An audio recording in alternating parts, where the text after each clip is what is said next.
b'a bolo a ye mɔgɔw wele ka na u kana nin baara in kɛ o kumana a ko cogo di qul fa'atu o do wa walima u bɛna fɔ ko Mamadu ko ye kuranɛ dilan de ka nkalon tigɛ ka kuranɛ fɔ k'o ye Ala kumakan ye ka sɔrɔ e yɛrɛ de kumakan don o kumana a f'u ye n'u ko e kumakan don a fɔ baasi t'a la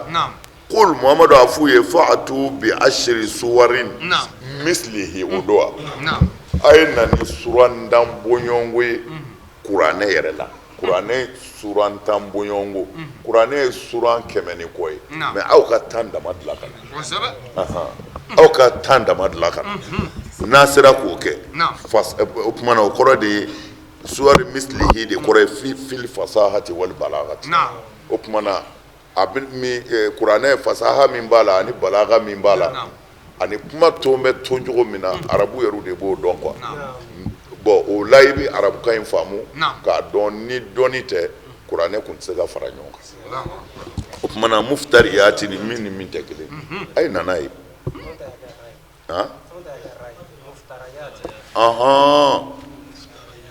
muftarayati n'a kɛra muftarayati ni o ye min bɔra i yɛrɛ la de naam nka ni maa o maa y'a diya a y'o wele dɛ maa o maa mana diya k'o b'a dɛmɛ ka kuranɛ suranta in dilan arabukan na balaga la a y'o bɛɛ fara a kan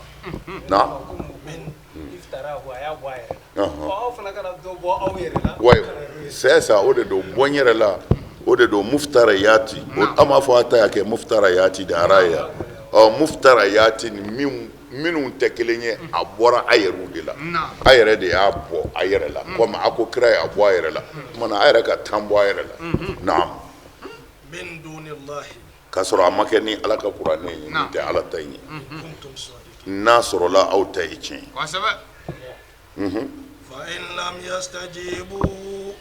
nka n'u ma se ka o kɛ dun aw ye a k'a dɔn o yɔrɔ la sa unzila ko i k'a dɔn min kɔni jiginna bi ilmillahi o jiginna ni Ala ka dɔnni ye o tɛ namara ye wa a k'a dɔn ma foyi tɛ yen fo n'a kɛra Ala ye yala aw bɛna a yɛrɛ di ka kɛ silamɛ ye wa o kuma na sisan nin kuma in na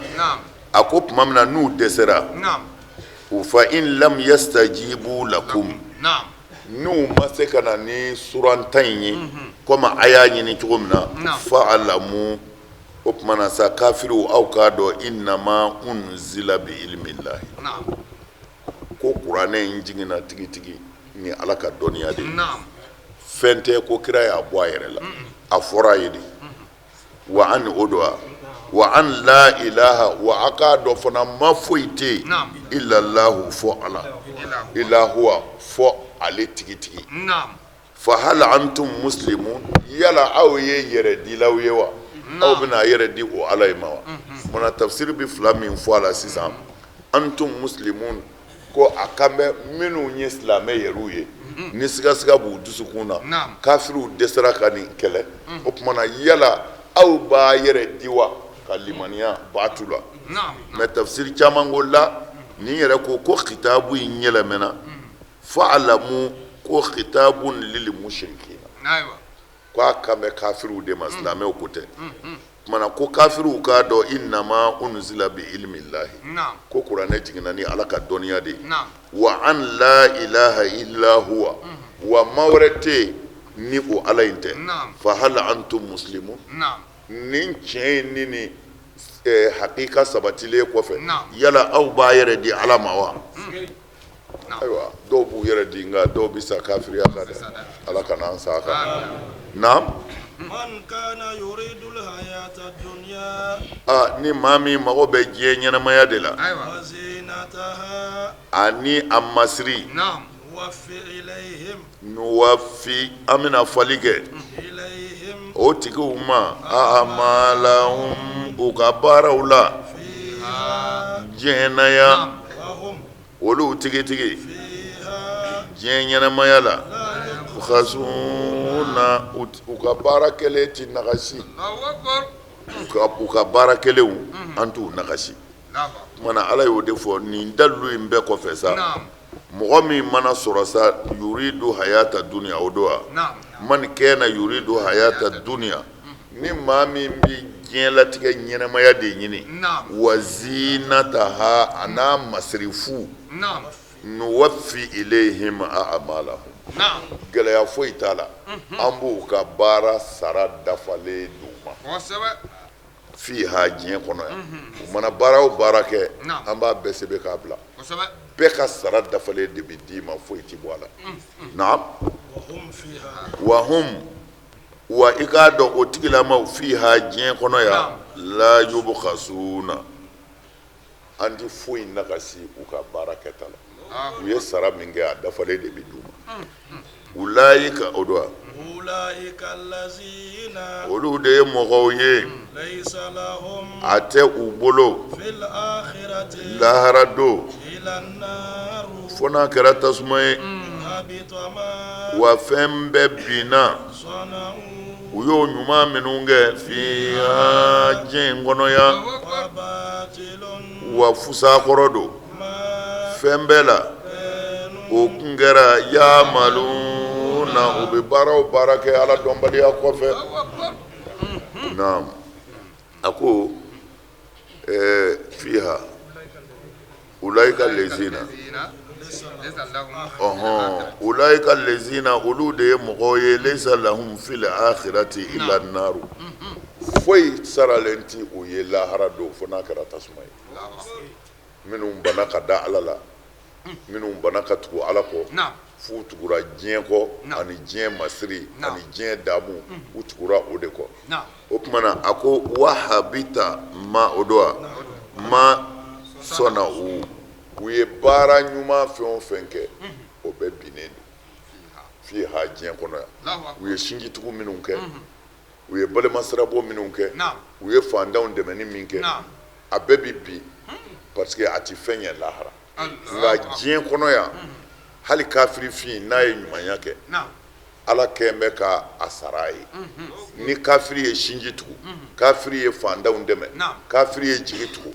ala bi a bɔ a ni fan bɛɛ cɛ ima a ka dɔ fara a si kan walima a ka dɔ fara a ka kɛnɛya kan walima a k'a ka ɲuman don ani tɔɔrɔ cɛ walima a den dɔ kun kan ka bi kɔlɔn kɔnɔ ala bi fa ka ɲuman don a n'o cɛ c'est à dire ɲuman ti bɛɛ kun nka min kɛra diɲɛ na yan o bi da diɲɛ na yan de wahabita ma sɔnna u fiha ɲumanya min kɔni kɛra yan o bi bi yan mais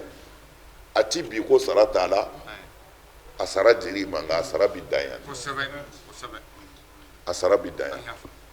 a bɛ fɔ ɲumankɛla de ma i ni ce ɲumankɛla ma i ni ce ka diinɛ ko kuma tɛ o yɔrɔ la ni mɔgɔ min nana cɛkɔrɔba nin bɛna i k'i sun tigɛ walima sun ka bɔ a la dɔ nana e jɔlen sɔrɔ gudɔrɔnda la cɛkɔrɔba nin bɛna i ka takisi ta a ye 2000 d'i ma mais diinɛ ko ti yan o i b'a fɔ i ni ce mais e t'a dɔn ni mɔgɔ min yɛrɛ don mais ɲumankɛla don a bɛ fo o tumana wa o ɲumankɛla in fana ɲuman in ti bi ima ala k'a kɛ a don a ni bana dɔ cɛ walima ala k'a kɛ sababu ye ka dɔ fara a si kan walima ala k'a don a ka denbaya ni tɔɔrɔ dɔ cɛ nka diɲɛ kɔnɔna yan ma sɔnna u fiha u y'o ɲumanya fɛn o fɛn kɛ yan o bɛɛ bɛ to yan o tɛ taa lahara nka a ti pɛridi mana ɲumankɛla saralen don ala fɛ hali ni kafiri don a ti lahara de sɔrɔ mais ala ti ɲuman bi wa batilun ma kanu ya'maluna o kun bɛ baara min kɛ a bɛɛ cɛnnen don a bɛɛ cɛnnen don a y'a mɛn k'u ye sow jɔ ka fiɲɛ dɔw bila a kɔnɔ a y'a mɛn k'u ye sobaw jɔ ka yatimɛw bila a kɔnɔ u b'u balo fana ko mais o si ka n'i ɲɛ ta wa batilun ma kanu ya'malu u kun bɛ baara o baara kɛ a baara bɛɛ halakilen don parce que ala dɔn t'a la ala dɔn t'a la mana fɛn bɛɛ bɛ ala dɔn de kɔfɛ naam afaman a ko mɔgɔ min sa ni o tigi bi dalilu bangene kan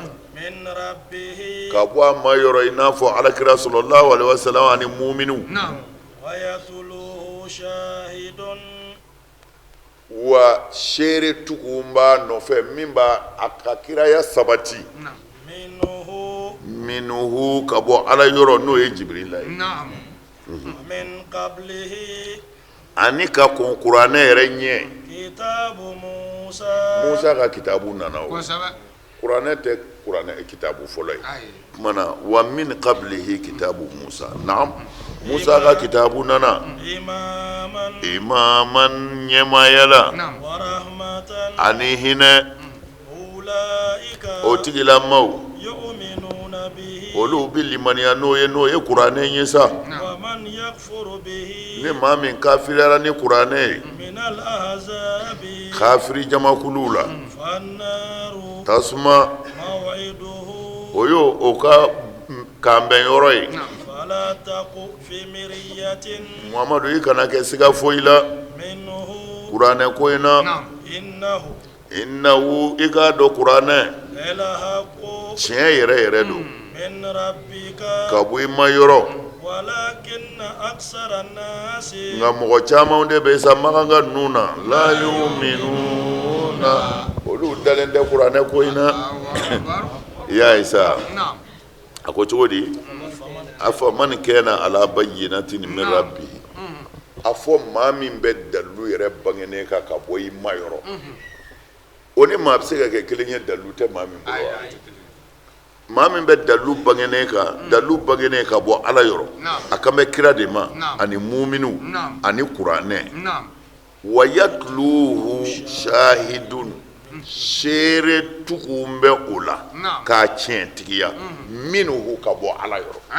seere tugu b'a la k'a tiɲɛ tigiya ka bɔ ala yɔrɔ Jibrila de bɛna ni wahayu ninnu ye ka na di alakira ma sallallahu alaihi wasallam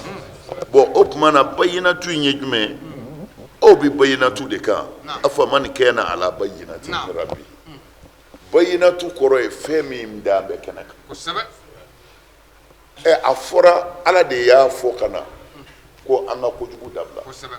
mais yala a fɔlen an ye an ka kojugu dabila sɔsɔli yɔrɔ jumɛn b'o la ala fɛ yen adamaden bɛ ala sɔsɔ o la cogo di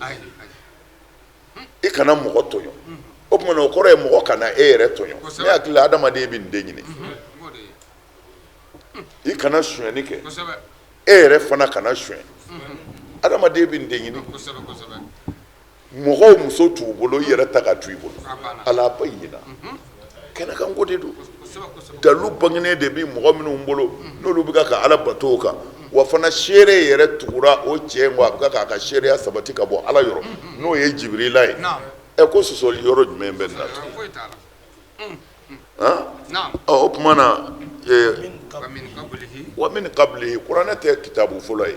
wa min qablihi ka kɔn kuranɛ yɛrɛ ɲɛ kitabu Musa ka kitabu nana tarima faamu de o tuma na nin yɔrɔ in na sa ɲininkalikɛlaw fana kelen bɛ ka a ŋɔnya yɔrɔ kɔ fɛn caman de sɛbɛnnen bɛ nin fana na tuguni ko munna a ko kitabu Musa pourquoi a m'a fɔ kitabu Isa parce que a ko min qablihi de o dun nɔrɔlen don Isa de la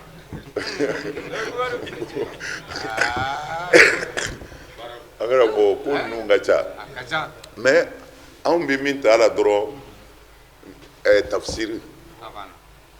kuma caman in ne m'a fɔ a ma ɲi dɛ mais ne ko anw nin yɔrɔ min b'a la dɔrɔn ala bɛ fɛ ka mun fɔ an ye a banna tarima faamu de o tuma na wa min qablihi kitabu Musa ka kitabu kɔnna nin ɲɛ o kun ye ɲɛmaa ye o tugukɛn b'a la ni kitabu ko min o bɛ minɛ baara bɛ kɛ n'o de ye ɲɛmaaya la o kɛra hinɛ ye ka tɛmɛ a tɔw kan sira o sira tun bɛ bolola o sira si tun tɛ fɛn ye ni Isa ni Musa ka sira tɛ bon o tuma na ko munna a ye Musa ka kitabu ta ye a ma Isa ta ko parce que Isa o ye Tawurata de fɛngɛ Injil de bon Injil a fɔra taharifu kɛra ale la a yɛlɛmɛna k'a bɔ a hakika ka fɛn caman don a la min t'a la ka fɛn caman fana bɔ a la min tun b'a la o kumana i kɛtɔ ka istidlalu kɛ ka dalilujɔ kɛ i t'o kɛ ni fɛn ye siga bɛ min na i b'o kɛ ni fɛn de ye bɛnkɛ bɛ min kan ko o de la a ye Isa to yen k'a kɛ kitabu Musa ye yaya naam yu'minuna bihi u bi limaniya n'o ye wa man yakfuru bihi ni maa min kafiriyara ni kuranɛ ye kafiri jamakulu dɔ la i k'a dɔn tasuma o y'o jiginyɔrɔ ye dɛ Muhamadu e kana kɛ sigala bilen kuranɛ ko in na e kana siga kuranɛ na tiɲɛ don Jibirila bɛna min d'i ma ne Ala kumakan don naam tiɲɛ yɛrɛ yɛrɛ don min rabbika ka bɔ Muhamadu ma yɔrɔ nka mɔgɔ caman de bɛ yen sa olu tɛ limaniya dɛ olu tɛ muminu ye a bɛ jɔ yan d'accord Ala k'an dɛmɛ